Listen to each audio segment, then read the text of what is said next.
So you've got some more detailed content to show, but no space to put it without interrupting your design. But the content itself isn't enough to deserve its own page. Sounds like you need a pop-up. Because pop-ups are great at concealing information initially, only revealing it after an interaction.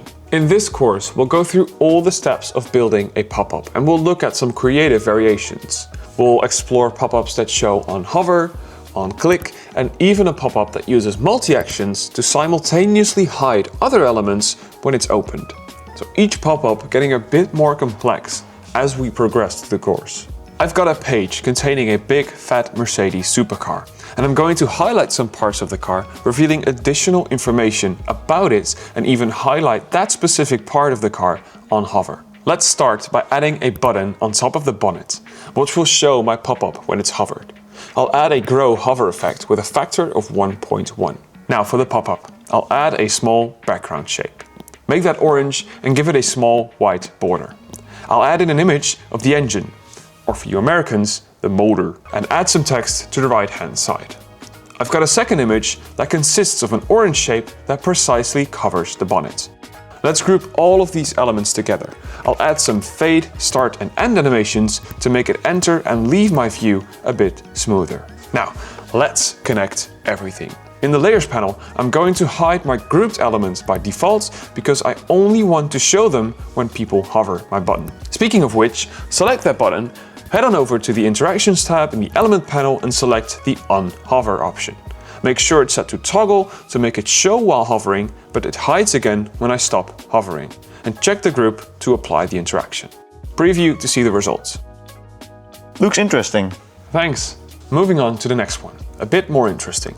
I'm on this fancy real estate page of a new development project.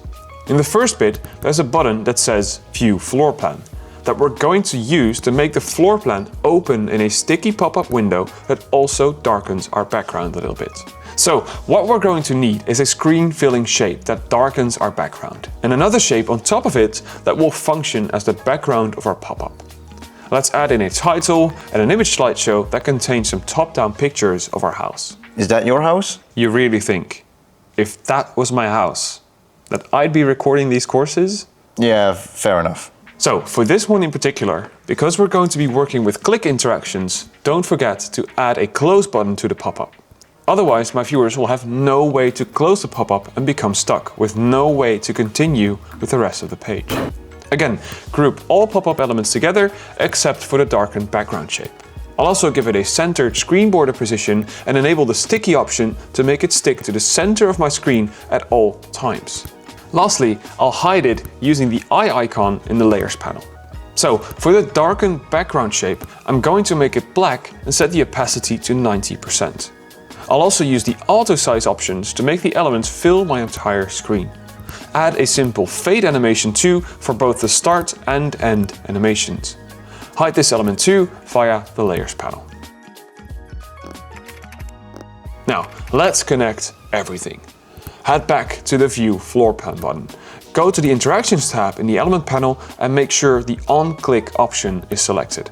Select the Show Hide Element option and set the button specifically to show both the darkened background shape and the pop-up group to make them show when the button is clicked. Preview to see the results. Okay, so pop-up opens, but my close button doesn't work yet. And that's because we also need to add the same interaction to it. Only this time, make sure you select the hide option. Preview again, pop-up opens, and my close button now works too. Fantastic. Moving on to the final and most complex pop-up. A page with some essential gardening tools, also with some buttons, clickable this time, that we'll use to hide all other tools while opening the pop-up. We're going to be using multi-actions with this one. Let's start with one of the tools, because I've added two images that are going to be used here. For this saw, I've got a red version and a blue version. And I'll only show the blue version when my viewer hovers the button that opens the pop-up. Speaking of which, let's add the button and set it up. Group the images and the button together, then select the button and add the grow hover effect to it. Also, set a hover action to toggle the hover image and turn the saw blue when the button is hovered. Okay, that's step one. Now, for the pop-up, I'll add a really large white circle that covers about half of my canvas. Add the titles, text, and don't forget the close button. Group all of these elements together as this will be my pop-up group. Right, now comes the most complex part, because we're going to make the button open our pop-up but also hide all the other tools as well as the button itself so that the selected tool becomes our only point of focus. Let's start by adding a click action to the button that simply shows our pop-up group. Now, click the plus icon in the top right and add an additional interaction here. And I'll use it to hide the hammer, the cutter, and also the button that opens my pop-up itself. Don't forget to select the close button of our pop-up and configure it to hide the pop-up again, as well as bringing the hammer, the cutter, and the pop-up button back to our views. You know the drill. Hide the pop-up group by default via the eye icon in the layers panel and finish up by adding some animations. And let's preview to see what it all looks like.